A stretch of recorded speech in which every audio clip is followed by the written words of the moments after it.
오늘 제목은 하나님의 버려두심, 이런 제목입니다. 하나님의 버려두심. 지난주에 이어서 연속 설교가 되겠습니다. 지난주에는 로마서 1장 18절에서 23절 말씀으로 모든 사람은 다 종교를 가지고 있다 하는 말씀을 드렸습니다. 어떤 사람은 나는 무신론자다, 나는 종교가 없다 하는 사람도 따지고 보면 어떤 유형이든지 종교 행사를 하고 있는 것을 알 수가 있습니다. 그래서 모든 인간은 전부 종교적인 존재고 종교인입니다. 자기 신이 다 있고 자기 종교가 다 있어요. 그것을 종교를 크게 둘로 나누어 보면 생명의 종교, 그 다음에 멸망의 종교가 있다. 이렇게 하나님의 말씀을 통해서 말씀을 드렸습니다. 하나님을 거절하고 복음을 배척할 때 사람들은 반드시 우상 숭배에 빠지는 것입니다. 하나님의 사랑과 자비를 무시하고 조롱하고 우상 숭배에 빠진 사람에 대하여 하나님은 그대로 버려두신다 하는 것이 오늘 우리가 읽은 본문 말씀의 내용입니다. 굉장히 무서운 말씀이죠. 하나님은 이 세상을 창조하시고 마지막에 사람을 창조하셨는데 자기의 형상을 따라서 아주 존귀하고 고귀하게 인간을 만드셨어요. 특별히 하나님이 인간을 창조하신 목적 중에 하나가요, 하나님 자신과 교제하면서 동행하면서 살 수 있도록 그렇게 만드신 것입니다. 인간은 하나님과 교제할 때 진정한 자기 자신을 확보하게 되고 자아를 회복하게 되는 것입니다. 하나님을 닮았다는 가장 큰 특징 중에 하나가 자아 결정적인 능력, 즉 자유의지를 우리에게 주셨다 하는 것입니다. 인간에게 자유의지를 빼버리면 다른 동물과 비슷하거나 로봇 같은 존재가 될 겁니다. 예를 들자면 오늘 교회 갈까 말까 하는 결정을 자기 자신이 할 수가 있어요.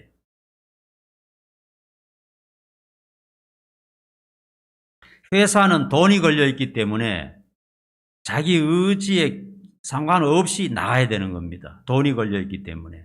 그러나 교회 오는 것은 물질적인 유익에 전혀 도움이 안 되기 때문에 자기 자신이 이제 결정을 하게 되는 겁니다. 교회에 올까 말까 하는 것은 자기가 결정하게 돼요. 또 여러 가지 삶에 있어서 죄를 지을까, 죄를 짓지 말까 하는 것도 자기 자신이 결정하는 겁니다. 이것이 바로 자유의지입니다. 동물에게는 이런 것들이 없어요. 동물은 그냥 본능에 의해서 반응하는 것이죠. 자아 결정, 자기 스스로 결정하고 자기 스스로 책임지는 것, 이것이 바로 하나님의 형상을 닮은 만물의 영장인 인간의 모습인 것입니다. 그것을 빼버리면 다른 동물들하고 거의 비슷하거나 아니면 로봇 같은 존재가 되는 것입니다. 인간은 스스로 결정하는 위대한 능력을 가진 반면 그 선택에 대한 책임도 자기가 져야 됩니다. 어떤 선택을 했느냐에 따라서 그 책임을 자기가 져야 된다 하는 것입니다.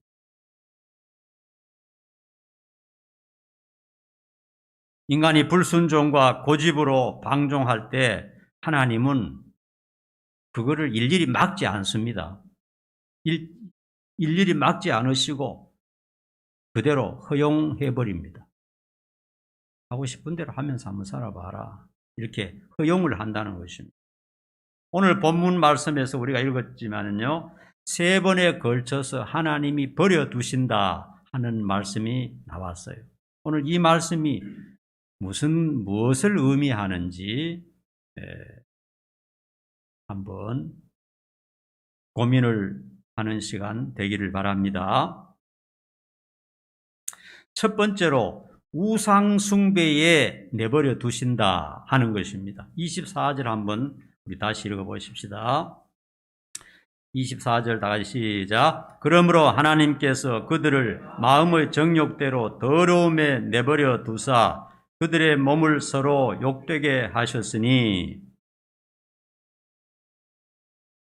25절도 다 시작. 이는 그들이 하나님의 진리를 거짓 것으로 바꾸어 피조물을 조물주보다 더 경배하고 섬김이라. 주는 곧 영원한 찬송할 이시로다. 아멘.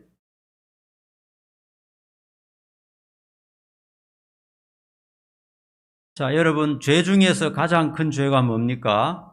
신앙적으로 볼 때 우상숭배죠. 우상숭배가 하나님 앞에서 가장 큰 죄악이고 결코 용서받지 못할 죄악입니다. 그런데 하나님께서 하나님의 능력으로 우상이나 이단이나 악마들을 단번에 없애버릴 수가 있어요. 하나님이 능력이 없어서 그런 가장 나쁜 것들을 그냥 놔두시는 것이 아닙니다. 하나님은 없앨 수가 있어요. 그러나 그대로 두시는 이유는 뭡니까? 하나님을 따르기를 원치 않고 기어코 딴 길로 가는 자에 대한 심판인 것입니다. 얼마든지 하나님을 찾을 수 있고 하나님께로 돌아와서 구원받을 수 있고 영생 얻을 수 있는 길이 있는데 기어코 자기 고집을 피우면서 엉뚱한 길로 가는 자에 대해서 버려두시는 것은 일종의 심판인 것입니다. 사람들은 스스로 똑똑한 척하지만 종교 행위를 하는 것을 보면 미련하기 짝이 없어요. 조금 있으면 이제 대통령 선거철이 다가오는데요. 무당들이 그렇게 말해요. 선거철이 되면 바쁘다는 겁니다. 국회의원들이나 또 이 정치에 관심 있는 사람들이 무당집에 얼마나 많이 찾아오는지 모른대요. 이번에 당선되는지 당선 안 되는지 한번 알아봐 달라는 거예요. 참 그렇게 서울대학 나오고 그렇게 학박사 그렇게 참 유명한 사람들인데 그 점쟁이한테 가서 묻는다는 거예요. 그리고 점쟁이가 안 되겠는데요. 그러면 돈을 막 수천만 원 들여서 구슬한다는 겁니다. 되도록 해달라고. 그러니까 우리가 생각할 때는 너무나 어처구니 없는 그런 종교 행위를 하고 있는 겁니다. 요즘도 믿지 않은 사람들 보면요. 자식들 결혼식일 때 꼭 무당집에 가서 물어봐요. 얘들이 궁합이 맞는지 좀 알아달라고. 무당집에 안 가는 사람 거의 없어요. 그리고 젊은이들도 그래요. 궁합이 좋은지 나쁜지 그런 걸 묻습니다. 우리 성경적으로 볼 때는 말도 안 되는 소리, 헛소리인데 세상 사람들은 똑똑한 척 하면서도 똑똑하다고 하면서도 하나님보다 내가 더 잘한다고 하면서도 실제로 종교 행위는 아주 어리석은 그런 것을 하는 것을 볼 수가 있습니다. 이슈철이 되면요. 산과 바위 앞에서 기도하며 정성을 드리는 사람이 너무나 많습니다.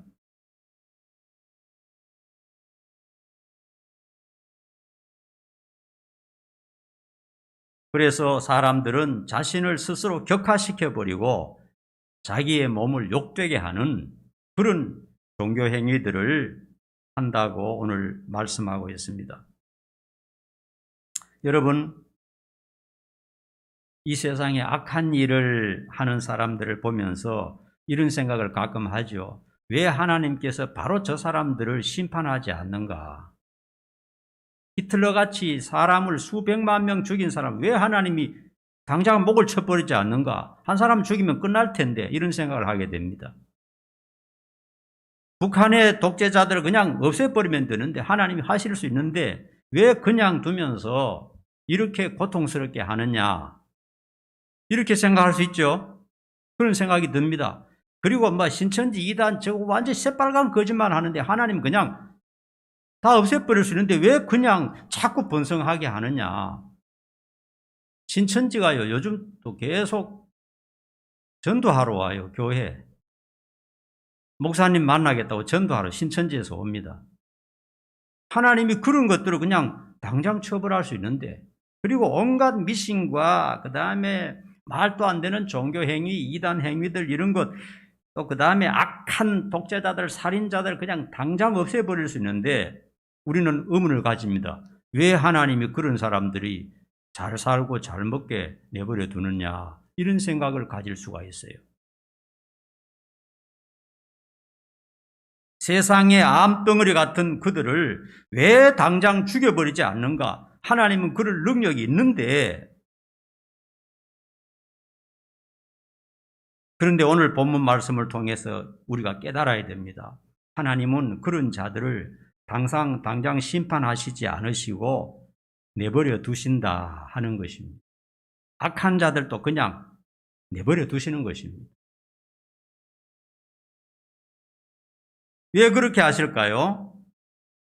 이유가 여러 가지 있겠지만 첫 번째 이유는 뭐냐 하면요, 하나님이 끝까지 참고 기다리시는 것입니다. 악하고 죄를 지은 사람이라 할지라도 돌아올 수 있잖아요. 한순간 마음이 바뀌어서 회개하고 돌아와서 새 사람으로 변할 수 있잖아요. 하나님은 그것을 보시면서 끝까지 인내하시는 것입니다. 이단이든지 무당이든지 악한 자든지 살인자든지 흉악범이라든지 이런 자에 대해서도 하나님은 끝까지 기다립니다. 언제까지? 죽을 때까지. 적어도 이 세상에 사는 날 동안은 그냥 처치하지 않으시고 기다리는 일이 굉장히 많습니다. 그게 하나님의 마음입니다. 우리가 생각할 때 내 마음에 안 들면 그냥 목을 쳐버리면 좋겠는데 하나님은 그게 아니에요. 돌아올 수 있잖아요. 여러분, 우리도 마찬가지입니다. 우리가 예수 믿지 않을 때 우리는 우상 숭배하며 죄 지으면서 살았거든요. 하나님이 기다리지 않고 그냥 죽여버리셨다면 우리 역시 신앙생활을 할 수 없잖아요. 모든 사람이 다 그런 것입니다. 이 세상에 불과 몇십 년 사는 날 동안은 하나님이 대부분의 사람들을 그냥 심판하지 않고 그냥 참고 기다리시면서 돌아올 때까지 하나님이 기다리신다. 그래서 악한 자들도 흉악범들도 우상 숭배자들도 이단들도 죽는 날까지 잘 지내고 있는 것을 볼 수가 있습니다. 그래서 여러분 오해하지 마시기 바랍니다. 하나님이 몰라서 그런 것도 아니고 능력이 없어서 그냥 두는 게 아닙니다. 하나님이 첫 번째는 죽는 날까지 그 사람들을 향해서 기다리고 계신다. 어느 순간 회개하고 확 돌아서면 바로 용서해버리는 것이죠. 또 한 가지는요, 그런 악한 자들, 우상숭배나 또 이단자들이나 독재자들, 악한 자들도요, 이 세상에 살 동안은 잘 살도록 허락해 주십니다. 한 번밖에 없잖아요. 생명이 끊어지면 끝이잖아요. 그렇기 때문에 이 세상에 살 동안은 어떻게 하든지 자기가 이 세상에서 열심히 살면 잘 살 수 있도록 그냥 이 세상에 밖에 없기 때문에 하나님이 용서해 주시는 경우가 많아요. 그래서 여러분, 악한 자들, 못된 자들, 그런 자들이 이 세상에서 잘 될 때요, 그 하나님을 생각해야 됩니다. 그 사람들은 이 세상에서 숨이 끊어지면 끝입니다. 더 이상 아무것도 없어요. 소망이 없고 바로 지옥불에 들어가기 때문에 최소한 이 세상에 그 다음은 몇십 년이라도 그냥 잘 살도록, 악하지만 근데 그래도 가족들 데리고 행복하게 잘 살도록 하나님께서 용서해 주시는 경우가 굉장히 많습니다. 그래서 이 세상에서는 대부분 하나님이 그냥 막 죽이신다거나 심판하신다거나 이런 게 거의 없어요. 까지 하나님이 참으신데 그것을 내버려 두시는 겁니다. 그냥 내버려 두신다 하는 말씀으로 표현이 되는 것입니다. 그렇다고 해서 그들의 죄가 감면되는 것은 아닙니다. 언젠가는 반드시 심판이 있고 영원한 저주를 받게 되는 겁니다.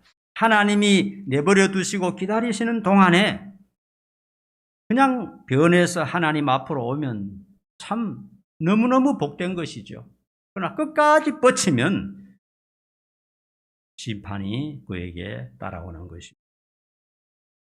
그 다음에 두 번째 말씀은요, 성적 방탕에 내버려 두신다 그랬습니다. 26절, 27절 다시 한번 보십시다.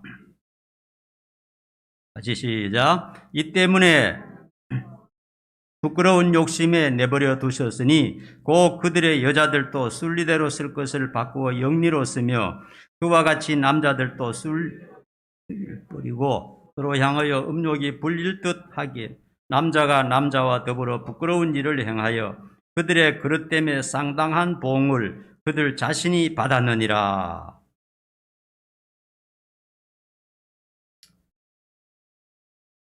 사람들이 한사코 정도를 벗어나서 방탕에 방임할 때 인간의 부끄러운 욕심에 짓을 하도록 하나님이 내버려 두신다는 것이죠. 입으로 말하기조차 끔찍하고 낯뜨거운 성적인 범죄들이 세상 곳곳에서 공연히 일어납니다. 하나님이 그대로 내버려 두는 겁니다.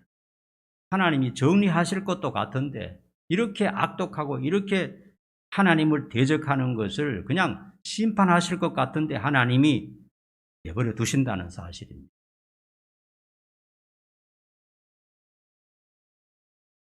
특별히 한계를 넘어서는 도저히 용납할 수 없는 방탕의 경종을 울리고 있습니다. 인간들은요, 어떤 죄를 지을 때 그 한계를 넘어서 버려요. 데드라인을 넘어서 버리는 경우가 많습니다. 뭐 얘기할 것이 여러 가지 있겠지만요. 오늘 우리가 읽은 26절, 27절의 핵심은 동성연애에 관한 겁니다. 동성애는 옛날부터 있었던 것이고요. 인간 사회에서 폭넓게 퍼져 있는 하나님을 대적하는 범죄 행위였습니다. 여러분들이 다 알다시피 이제 동성애는 쉬쉬하는 그런 문제가 아니죠. 하나의 관습으로 완전히 자리 잡아가고 있습니다. 그러나 하나님의 명령을 불순종하는 가장 무서운 죄로서 반드시 심판을 받게 됩니다. 에이즈를 통해서 1년에 수백만 명씩 죽어가고 있고 수천만 명이 지금 에이즈에 걸려서 고통을 당하고 있는 것이죠. 일종의 심판일 수 있죠. 세상은 더 이상 동성애를 막지도 못하고 피할 수도 없는 그런 지경에 와 있습니다. 선진국이고 후진국이고 뭐 아이고 어른이고 노인이고 할 것 없이 이미 인간의 삶 속에 깊숙이 들어와 있다는 것을 우리는 알고 있지 않습니까? 언제 우리들의 가정까지 그런 범죄가 들어올지 모르는 것입니다. 각 대학마다 동성애 동아리가 판을 치고 있고 옛날 말이죠. 신학교에서도 동성애 그 동아리가 다 있습니다. 심지어 목회자들도 빠져 있고요. 세계 곳곳에서 동성애를 합법화하고 받아들이는 교단이 많고 동성결혼 주례도 하고 있습니다. 동성결혼 목회자가 동성주례도 하고 있죠. 지난번 대통령 오바마 대통령 같은 경우도 동성결혼을 합법화하고 대통령이 됐지 않습니까? 대통령까지도 그렇게 하는 겁니다.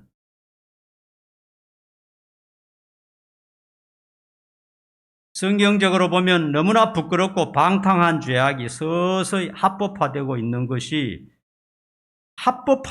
거예요, 지금. 더 문제인 것입니다. 남자가 남자와 더불어 결혼하고, 여자가 여자와 더불어 결혼하고, 그렇게 사는 것이 성경적으로 보면 부끄러운 일이고 추악한 일인데 세상에서는 더 이상 그것을 쉬쉬하는 그런 단계가 아닙니다. 정치인들도 대통령도 대학 교수들도 심지어 목사들도 다 이제 허락하고 자기들도 그런 죄 속으로 빠져들어가고 있는 겁니다. 이제 망조가 일어나고 있는 거죠.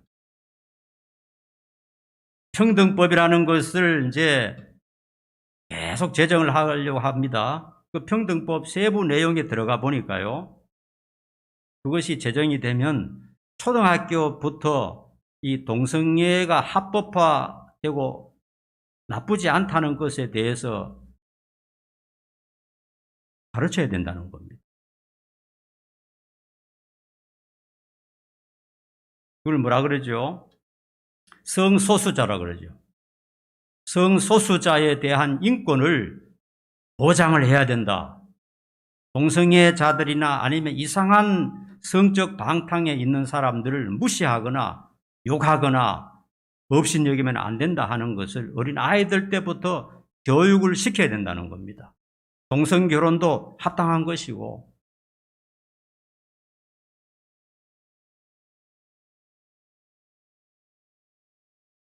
평등법 보니까요. 내가 남자인데 어느 날 나는 여자하고 싶다. 사실 뭐 미국이나 유럽에는 그렇죠. 내가 여자하고 싶다 하면 자기 젠더를 바꿔버리는 거예요. 자기 감정에 의존한다는 겁니다. 자기 젠더를 바꾸어서 나는 내 내면적으로는 여자다. 이렇게 해서 남자인데 여자로 바꾸는다는 거예요. 자기 자신을. 어떤 사람은 수술까지 해버리고요. 영적으로 보면 너무나 부끄러운 일이고 하나님 앞에 너무나 큰 죄악입니다. 하나님은 남자와 여자를 이미 오래전부터 그 수에 딱 맞게 만드시고 창조하시고 역사를 이끌어 가시는데 하나님이 나를 남자로 만들었지만 난 여자하고 싶다. 하나님이 나를 여자로 만들었지만 나는 남자하고 싶다. 이런 식으로 하나님에 대한 정면 도전들을 하고 있다 하는 것입니다. 우리가 생각할 때 하나님이 그런 자들 다 벌을 내리고 하면 좋을 텐데 벌을 내리지 않고 점점 합법화되어 가고 세상이 점점 흐려져 가고 있는 것을 보는데 하나님께서 오늘 보니까 그대로 내버려 두신다는 거예요. 언제까지? 세상 끝날 때까지. 그들이 죽을 때까지 내버려 두시는 것입니다. 왜 내버려 둡니까? 그런 죄악에 빠진 자도 어느 날 은혜 받고 변화되어서 회개해서 돌아오도록 하나님이 내버려 두시는 것이고 또 하나는 이 세상에 잠깐 수십 년 살 동안 그렇게 해도 그냥 인간으로서 기본권을 누리면서 살 수 있도록 하나님이 내버려 두신다 하는 것입니다. 세 번째, 마음에 하나님 두기를 싫어하며 상실한 마음대로 내버려 두신다. 그렇게 말씀하셨어요. 29절에서 32절에 나온 말씀인데 인간은 본성적으로 방탕하고 타락한 상태라는 것을 성경은 말하고 있습니다. 우리의 본성은 타락했다는 사실을 우리가 인정을 해야 됩니다. 그래서 하나님 앞에 늘 겸손한 마음을 가져야 돼요. 그래서 하나님의 말씀과 성령의 역사가 없어지면 인간은 죄악을 범하는 것이 당연시 되는 그런 존재라 하는 것입니다. 그래서 마음에 하나님 두기를 싫어하면 어떤 죄를 짓게 되느냐? 한번 읽어볼까요? 28절부터 한번 읽어봅시다. 시작. 또한 그들이 마음에 하나님 두기를 싫어하며 하나님께서 그들을 그 상실한 마음대로 내버려 두사 합당하지 못한 일을 하게 하셨으니 마음에 하나님 두기를 거절하는 사람, 하나님을 싫어하는 사람은 그 상실한 마음대로 그냥 내버려 두사 합당하지 못한 일을 하며 살도록 하나님이 그냥 허용하신다는 겁니다. 그래서 어떤 일을 합니까? 29절 한번 봅니다. 곧 모든 불의, 같이 합시다. 시작. 곧 모든 불의, 추악, 탐욕, 악의가 가득한 자요. 시기, 살인, 분쟁, 사기, 악독이 가득한 자요. 수군수군하는 자요.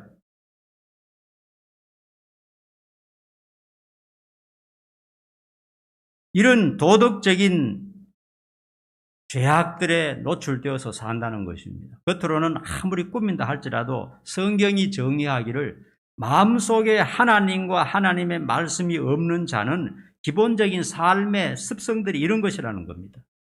불의하고 추악하고 탐욕스럽고 악이 가득하고 시기, 살인, 분쟁, 악독이 가득하고 수군수군하고 비방하고 뭐 이런 것들이 마음에 꽉 차 있다는 것입니다. 30절도 한번 읽어봅니다. 시작. 비방하는 자요, 하나님께서 미워하시는 자요, 능욕하는 자요, 교만한 자요, 자랑하는 자요, 악을 도모하는 자요, 부모를 거역하는 자요. 31절. 우매한 자요, 배악하는 자요, 무정한 자요, 무자비한 자라. 뭐 이런 것이 다, 모든 것이 다 죄 아닙니까? 근데 마음에 하나님 두기를 거절하는 자, 난 하나님이 싫어, 나는 다른 종교가 있어, 하나님 두기를 거절하는 사람은 그 본성이 타락했기 때문에 어쩔 수 없이 이런 죄에 빠져서 산다는 것입니다. 그리고 32절도 한번 보십시다. 32절. 그들이 이 같은 일을 행하는 자는 사형에 해당한다고 하나님께서 정하심을 알고도 자기들만 행할 뿐 아니라 또한 그런 일을 행하는 자들을 옳다 하느니라. 사람들은요, 하나님의 형상을 닮았기 때문에 지혜가 있어요. 우리가 이런 일을 하다가 저주받지, 우리가 이런 일을 하면 안 되지, 내 자식에게는 이런 일을 안 시켜야지, 다 한단 말이에요. 몰라서 죄를 범하는 게 아닙니다. 온갖 죄악들을 몰라서 범하는 게 아닙니다. 다 알면서도 죄를 범한다는 것이, 이런 죄는 사형당한다, 지옥 간다 하는 것을 알면서도 자기도 그런 죄에 빠져 있고 또 그런 일을 행하는 사람들을 옳다까지 한다는 것입니다. 얼마나 적나라한 말씀입니까? 여러분, 우리가 하나님을 마음속에 두지 않으면요, 어쩔 수 없이 죄 속에 빠져서 한평생 살다가 심판받게 된다 하는 것입니다. 결과적으로 말한다면 하나님이 인간을 내버리신 것이 아니라 인간이 하나님의 호의를 배신하고 우상 숭배하며 죄에 빠졌다 하는 것입니다. 하나님이 골라가지고 너 빠져, 너 빠져, 너 빠져 이렇게 한 게 아니에요. 하나님을 인정하고 하나님의 호의를 받아들이는 사람은 하나님이 다 받아주시지만 나 하나님 싫어, 하나님 없어, 하나님 어디 있어 하고 그냥 우상 숭배에 빠진 사람은 그냥 내버려 두신다는 것입니다.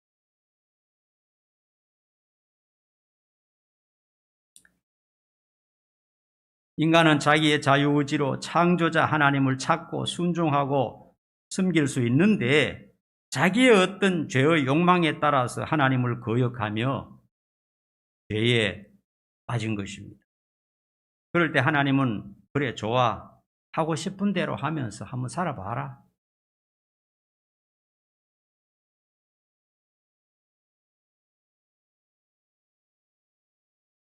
그럼에도 불구하고 만일 그가 자기의 죄악을 깨닫고 하나님께로 돌아선다면 하나님은 그를 다시 받아주시고 용서하시고 구원하시고 자비를 베푸시는 것입니다. 그러나 끝까지 죽는 날까지 하나님을 무시하고 죄악의 길로 뚜벅뚜벅 간다면 무서운 심판이 기다리고 있다는 것을 기억해야 됩니다. 우리 역시 하나님의 말씀을 거역한 죄에 빠질 때 버려두실 수가 있습니다. 여러분, 우리가 죄 지을 때, 우리가 남몰래 죄 짓잖아요. 죄 지을 때 하나님이 탁탁 때리고 그렇게 하지 않잖아요. 돈을 빼앗아 버리거나 그 다음에 막 장애인이 되거나 그렇게 하시지 않잖아요. 역시 마찬가지입니다. 하나님이 그냥 내버려 두시는 것입니다. 첫째는요, 하나님께서 기다리시는 동안 빨리 회개하고 정신을 차리고 하나님께로 돌아오는 것이 좋아요. 죄를 지었을 때 그냥 뻗치면 안 됩니다. 하나님 속였다, 하나님 모르네, 아무 이상이 없네, 어려움이 없네 하고 끝까지 가면 안 됩니다. 하나님이 버려두시는 겁니다. 그러나 내 자신이 깨닫고 하나님께로 빨리 죄를 회개하고 돌아올 때 하나님은 그를 받아주시고 용서해 주시는 것입니다. 그러나 끝까지 계속 뻗칠 때, 잘못을 계속 저지를 때, 많이 알면서 못된 짓을 계속할 때 어떤 처벌을 받을지 몰라요. 이 세상에 벌을 받을 수도 있고요. 하나님의 자녀니까요. 하나님의 회초리는 굉장히 무섭습니다. 엄청나게 아프다는 사실을 알아야 됩니다. 그래서 하나님을 사랑하고 순종하고 동행하는 것이 인생 최고의 가치이며 생명의 길이라는 것을 깊이 깨닫고 하나님 붙들고 사는 여러분 되기를 간절히 축원합니다. 기도하겠습니다. 거룩하신 아버지 하나님, 진심으로 고맙고 감사합니다. 하나님께서는 우상숭배자와 정적 방탕자와 악한 자에 대하여 그냥 내버려 두시는 모습들을 오늘 성경을 통해서 우리에게 가르쳐 주셨습니다. 스스로 회개하고 주님 앞으로 돌아오면 용서받지만 끝까지 죄악대로 흘러가면 반드시 심판받는다는 사실을 우리가 깨달았습니다. 우리는 하나님을 사랑하고 하나님과 동행하는 것이 인생 최고의 가치이며 생명의 길이라는 것을 알고 더 하나님 사랑하며 살아가게 도와주시옵소서. 예수님의 이름으로 간절히 기도하옵나이다. 아멘.